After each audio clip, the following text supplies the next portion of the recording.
2WheelsTV is proudly powered by Broadlink, delivering serious bandwidth for serious business. Brother, print, copy, scan, fax, label, and so much more. And TRP for Bridgestone tires.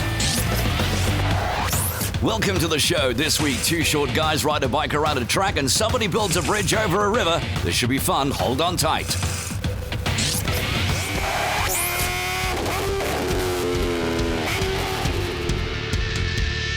Today is a very special day for us at 2WheelsTV as we've been invited to the Red Star circuit in Delmas for an exclusive test of the much coveted Kawasaki H2R, which is valued at over 600,000 Rand. Test riders Rob Portman and Sheridan Morais have a rich racing heritage and are relishing this rare opportunity of putting the H2R through its paces.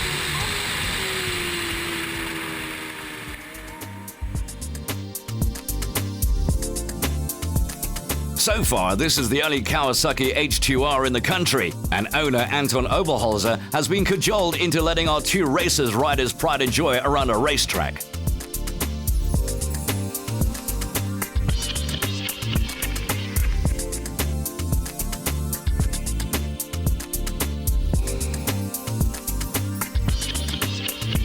Quite a large crowd have gathered to see and hear this beast of a bike being revved out on the track.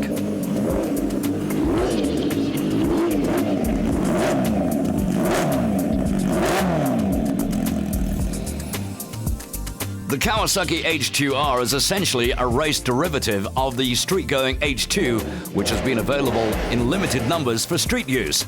The standard H2 shares the same basic engine and chassis as the racy H2R, but the similarity ends right there.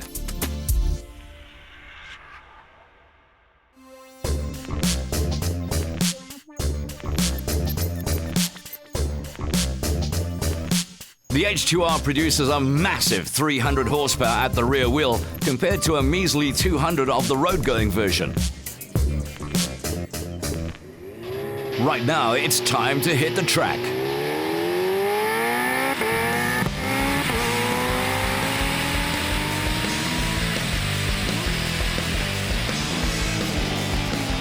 With power in excess of 300 ponies, the H2R could be capable of 400 km per hour in the right conditions.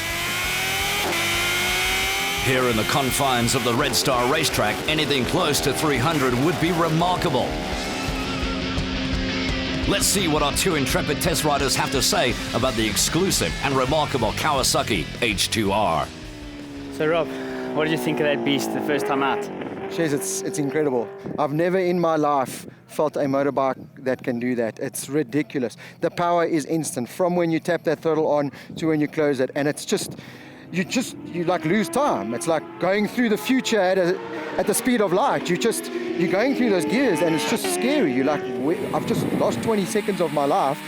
That 800 meter back straight here at Red Star, nothing on that bike, eh? Yeah, for sure. I mean, I think with that standard gearing, when you're reaching fourth gear there, doing 289k an hour, like, I was pretty blown away. Like, watching you, it really got me pretty pumped. Like, I was like, whoa, this thing looks pretty quick. So when I climbed on the bike, it was like, yes, like I was riding around in fourth gear because in first gear the thing just wanted to. But yeah, I mean, after half a lap, I got pretty comfortable on it. And like, you know, first gear was a handful, but once you get comfy on the bike and you learn to use it, it was pretty amazing, to be honest. I think I was expecting something like the old ZX14s or something, but it's very far from that, to be honest. And you know, we had it traction control set on 2, we had it in A mode, so we had all the 320 horsepower that it comes with, which is scary in itself. And we were a bit concerned about the handling because it's got Bridgestone slicks on. We knew nothing about the handling. It's quite a heavy bike compared to like your R1s and your super bikes, but it actually handled incredibly well. And if it was my bike, if I didn't have to worry about insurance and throwing it down the road, I could actually do a decent lap time on that bike. 100%. I said it felt like a stock ZX10, to be honest. You don't feel the weight of it. And you know, with it being winter now in Joburg, you know, you got to worry about heating up slicks and that. And these ones felt pretty good, you know. We ran the normal race pressures on them, so they heated up pretty fast. And you know, once we were comfortable, we were giving a stick. The bike wheelies like crazy because it's so fast. You know, I think, like you say, if we can put some gearing on and not worry about, you know, throwing R1 million down the drain, we can, you know, we do fast lap time for sure. I think, you know, it'd be good when this becomes a race class for sure. And it's what's scary to think is that it was just, the acceleration of this bike is like nothing you'll ever, I mean, you've ridden World Superbikes, you've ridden your Endurance R1 now, I mean, you've ridden the cream of the crop. And I mean, to think this, imagine what a MotoGP bike's like. Yeah, I don't know if a MotoGP bike would be as fast as this. It's interesting to me to see how they've managed to get it to be so smooth, actually. When you think about a car with a turbo, it's like nothing and then spinning, And with this thing, everything comes in so smooth, and the traction control, even with it there, it still wheelies and it gives you a bit of a slide. So, a bit of play, yeah. Yeah, there's lots of room, and there's a big range with traction control in that. With the ZX10, traction level 1 is pretty good, but then everything holds you back. Here we're riding with quite a lot of traction control, and the bike's still really rideable as a racer, And then we were lucky enough to take a stock H2, the road version, and the H2R. We went down the back straight, warmed the tires up, did a second gear roll on the stock one. Funny enough, we were talking about gear ratios.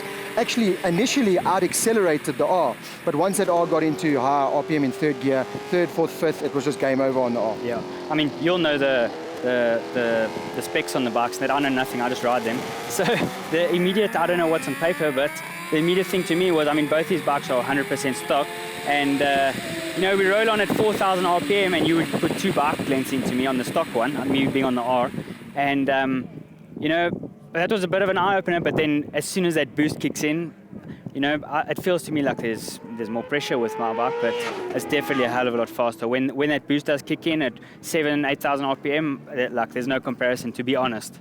And to end off, Kawasaki did a good job?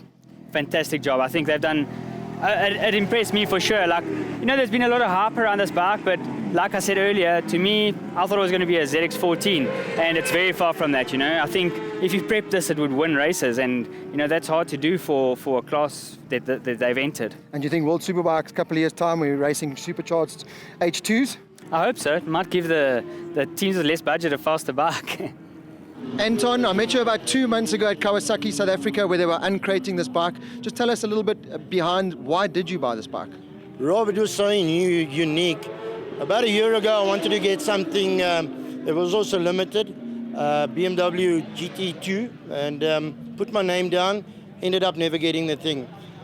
When I heard about the bike, I just had to have it. So I put a deposit down last year, October, waited for the bike, and as you can see, it's arrived.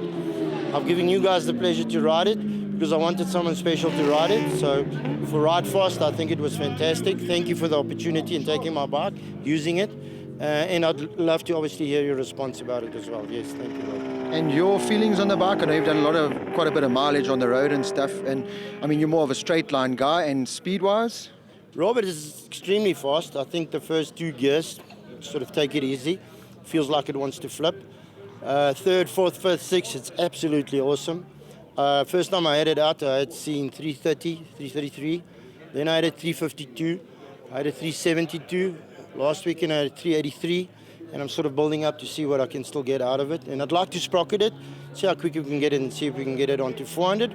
But I think Shez must take it out against Peter Della Rey. This is an invite for him, so let's see what we can do with it as a top-end run as well. Also for your magazine as well, yeah. So as you can see, we've had an amazing day here at Red Star Raceway with the H2R. A big thanks to Holshot Motorcycles in Boksburg, Rob from Durham Insurance, Race, Marco from Race, and of course Errol from Bike Hospital for letting us use his standard H2. We didn't even expect that, but we got to ride both the H2 models. No one else in the world, I think, has managed to do this. So we are the first here, and you are seeing it first. And big thanks to everyone that came out, all the guys that came out to hear the bike. Big thanks to Sheridan for putting it sideways and giving me a heart attack going into turn 1. But otherwise, a great day of action.